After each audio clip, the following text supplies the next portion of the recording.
오늘 특별히 종교개혁 506주년을 맞는 기념 예배, 물론 종교개혁하면은 1517년 10월 31일입니다. 그러니까 31일은 며칠 남았습니다만은, 그러나 오늘 이 날을 기점으로 해서 오늘 또 이렇게 우리가 매년마다 종교개혁 기념주일로 지키게 되었습니다. 이제 이 종교개혁은요, 1517년도에 개혁자인 말틴 루터라고 하는 그분이 디펜베르크 대학교 정문에 정문이라고 우리 거기에다가 로마 교황청에 던지는 95개 조항의 질문을 붙이면서 종교개혁운동은 유럽 전역에 들의 불처럼 번져갔습니다. 그런데 이 종교개혁의 원리를 보면 그래요. 그 당시에 캐톨릭 천주교가 성황하고 발전하고 또 참 어떤 면에서는 하나님의 교회의 권위를 가지고 세상을 호령하던 그런 때입니다. 그런데 거기에는 아주 잘못된 하나님의 뜻과는 전혀 반대되는 예수 그리스도의 은혜가 없는 그런 잘못된 행습을 자행하고 있을 때에 이 말틴 루터는 오직 성경, 오직 예수 그리스도, 오직 하나님의 은혜, 오직 믿음으로 구원받는 것, 그리고 하나님께 영광 돌려야 된다는 그런 기치를 내걸고 이제 이 캐톨릭에 주장하는 것을 반박하는 그런 내용으로 종교개혁의 선봉자가 된 것입니다. 그래서 참 종교개혁을 생각하면은요, 과연 중세시대의 종교개혁으로 끝날 것인가? 지금 이 시대는 과연 개혁할 부분은 없는가? 하나님의 교회는, 한국교회는 개혁되지 않아도 되는 것인가 하는 질문을 하게 되는 것입니다. 오늘날 많은 사람이 교회가 개혁되어야 한다고 말합니다. 특별히 한국교회가 바뀌어야 한다, 그렇게 말합니다. 한국교회는 개혁되어야 합니다. 그뿐만이 아니라 성도들 자신과 삶이 개혁되어야 하는 것입니다. 이 개혁된다고 하는 것은 잘못된 것을 바로 잡는 것을 의미하고요, 완전히 정상적으로 회복되는 것을 말하는 거예요.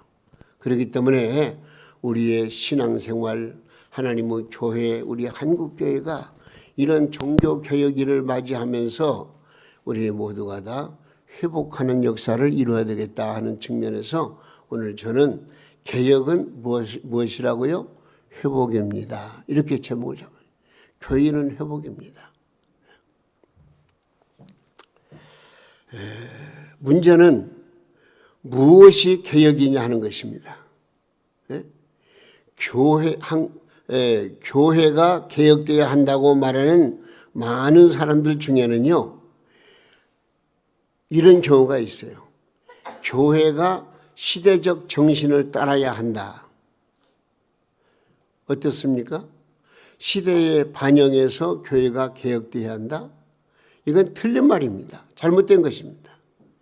교회 개혁은 낡은 건축물을 리모델링하는 것이거나 부족한 것을 끊임없이 보충하는 그런 업그레이드가 아닙니다.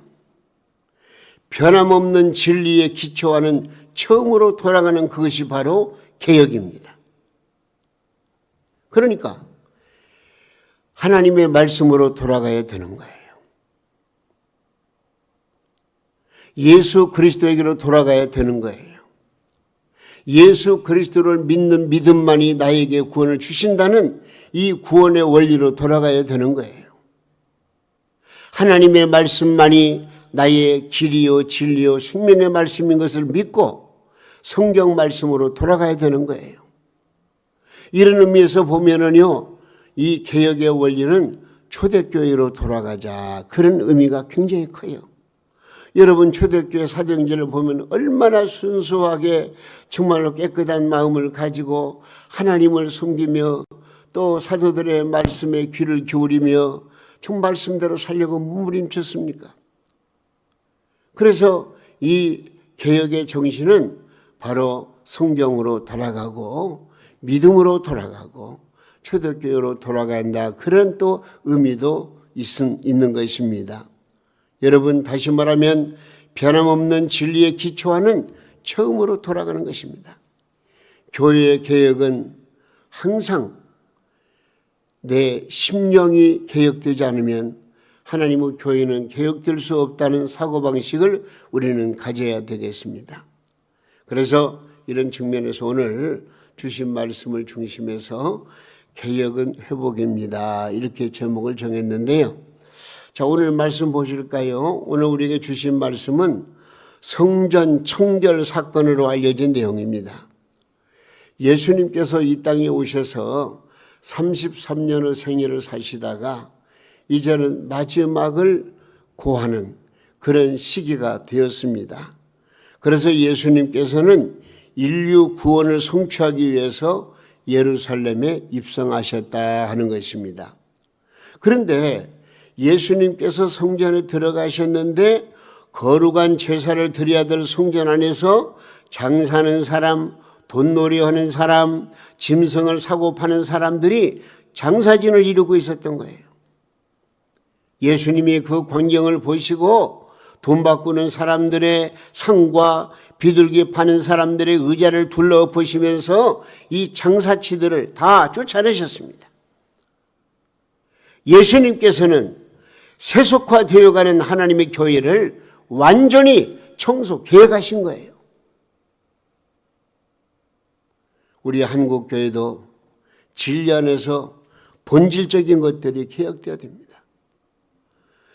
세계 속의 한국교회가 자랑스럽다고 우리가 주장을 하지만, 그러나 그 안에서 벌어지는 모든 신앙생활의 모습들이 과연 하나님 중심으로 예수 그리스도의 은혜로 성령으로 말미암아 이루어지는 그런 신앙생활을 하고 있는가를 돌이켜보면요, 우리 한국교회는 어쨌든 정상으로 회복해야 될 부분들이 너무나 많이 있다는 것을 우리는 깨달아야 됩니다. 그래서 오늘 그런 관점에서 과연 무엇이 회복되어야 되느냐 하는 말씀을 우리 한번 생각해 보면서 은혜를 나누려고 하는 것입니다.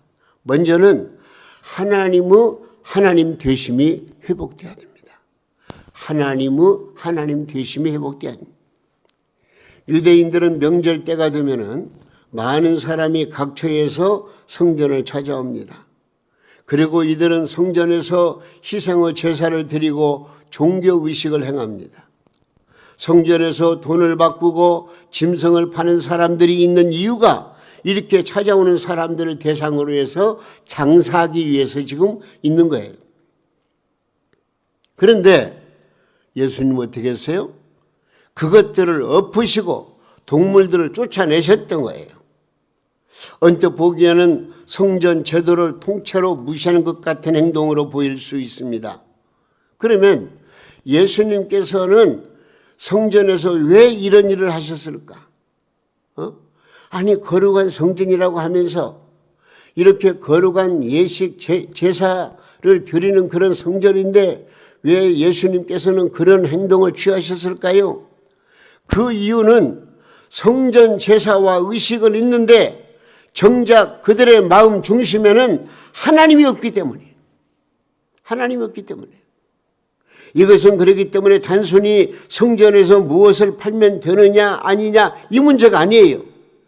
이 성전 안에 그 식령들 가운데 하나님의 임재가 있느냐 없느냐 이 문제가 큰 거예요. 여러분, 이걸 아셔야 됩니다. 예배라는 이름을 붙였다고 해서 모두 예배가 아닙니다. 찬송가라는 이름을 붙였다고 해서 모두가 찬송이 되지 않습니다. 하나님 중심이 아닌 사람이 주목받는 예배는 예배가 아닙니다.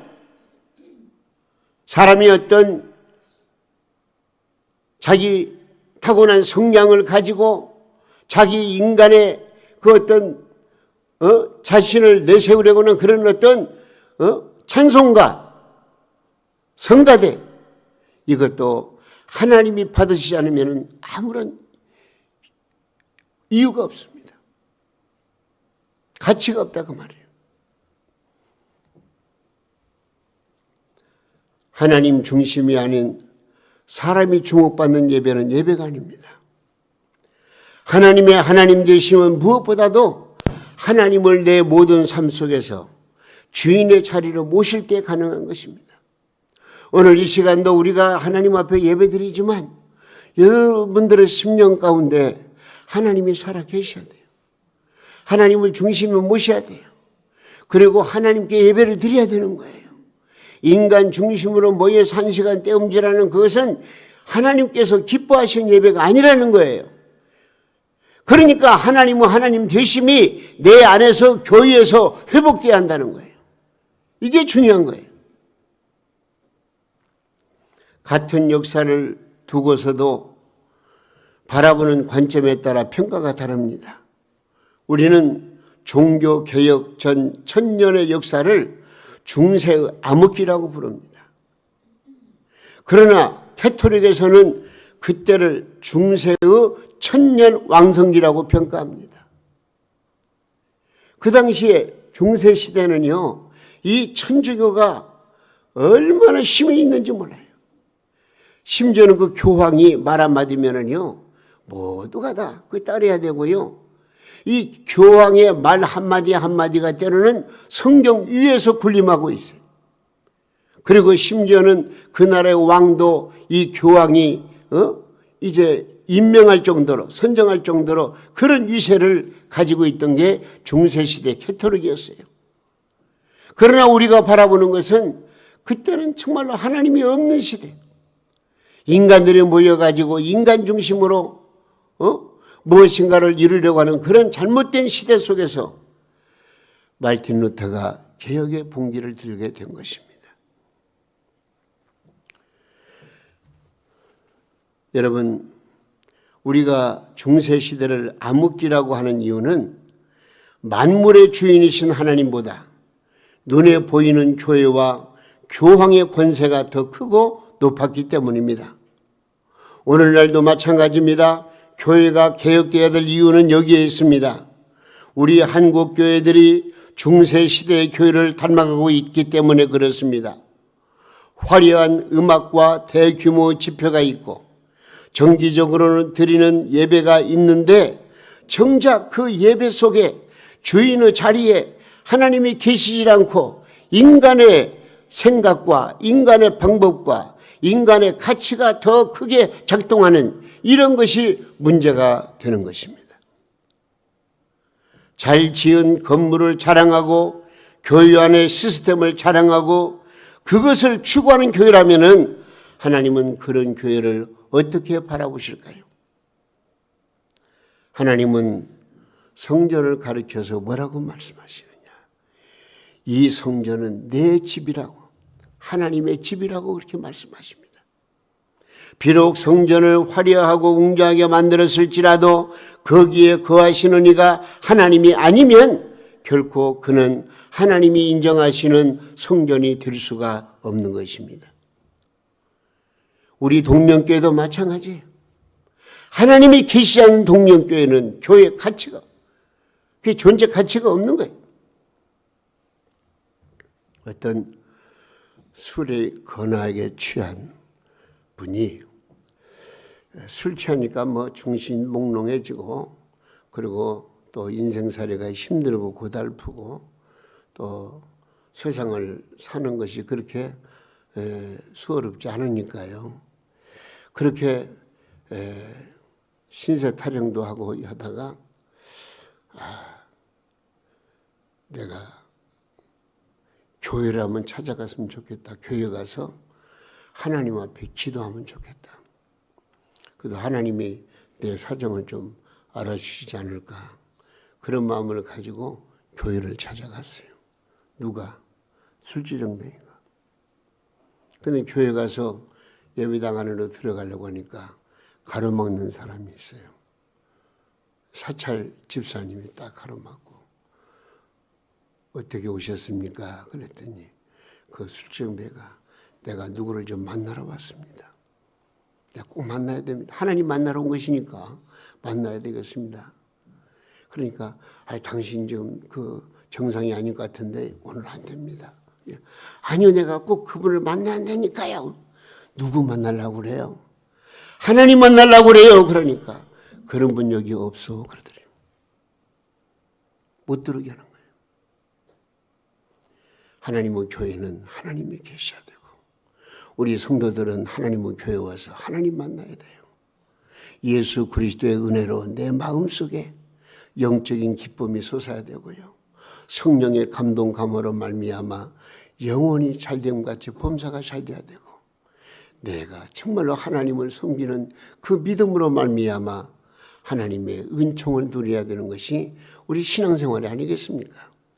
여러분, 어쨌든 하나님이 하나님 되심으로 회복해야 돼요. 하나님. 그 하나님이 바로 내 중심에 살아 계셔야 되는 거예요.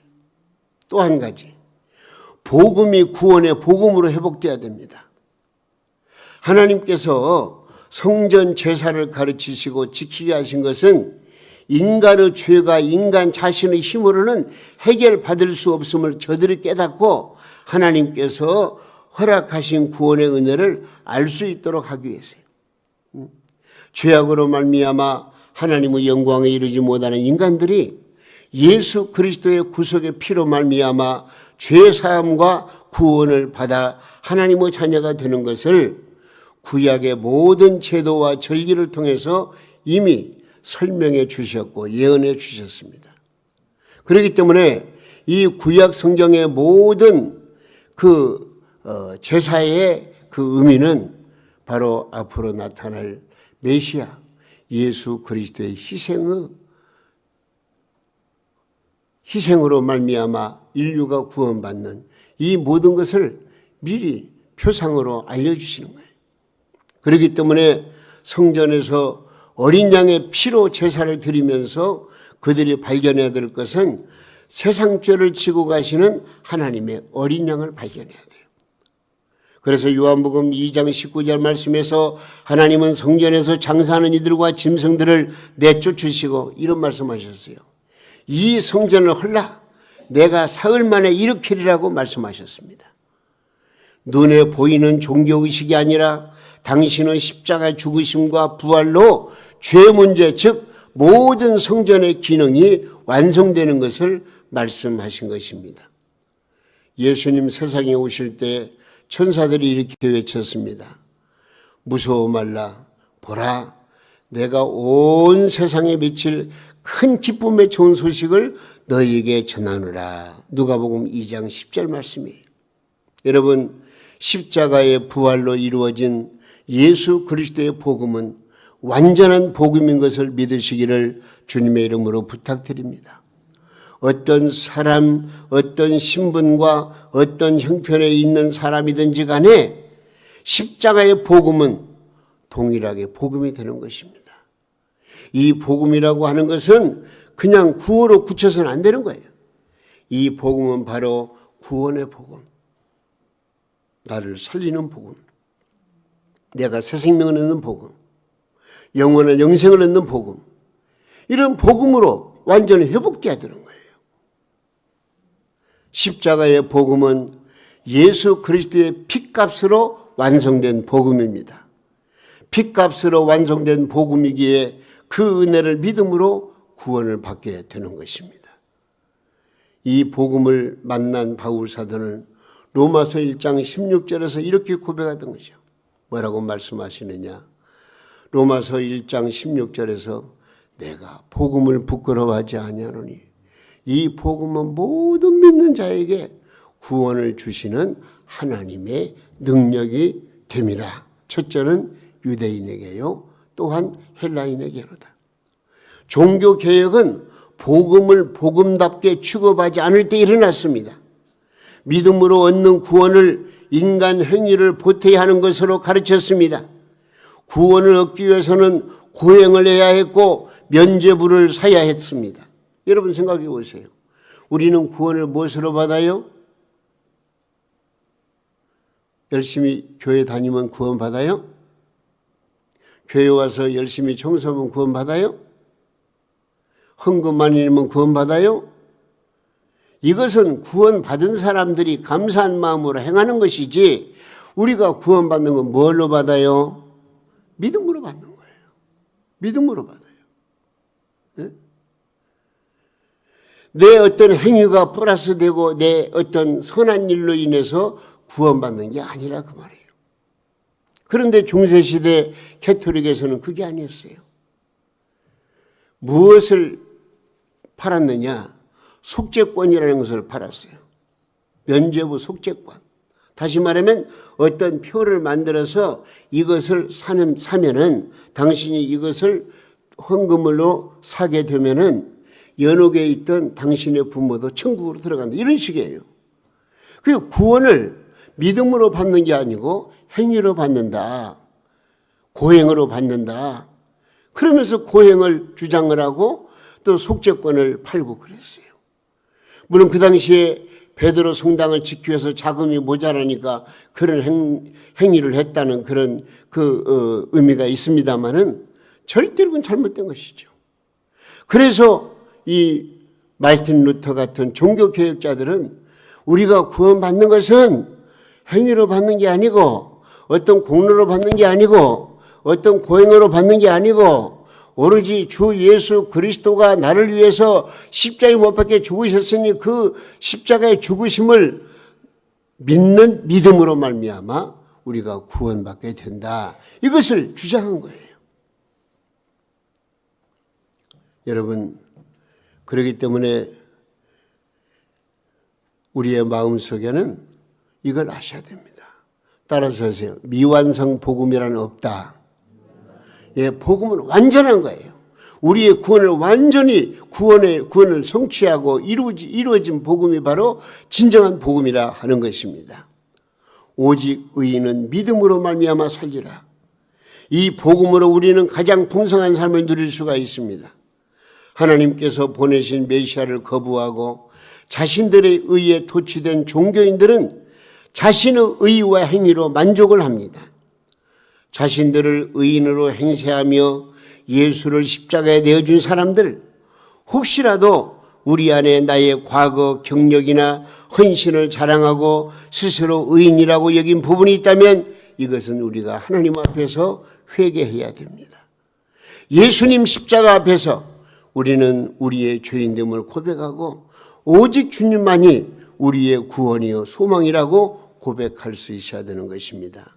그러므로 이 복음이 구원의 복음으로 회복되는 이런 개혁이 일어나야 된다 그 말입니다.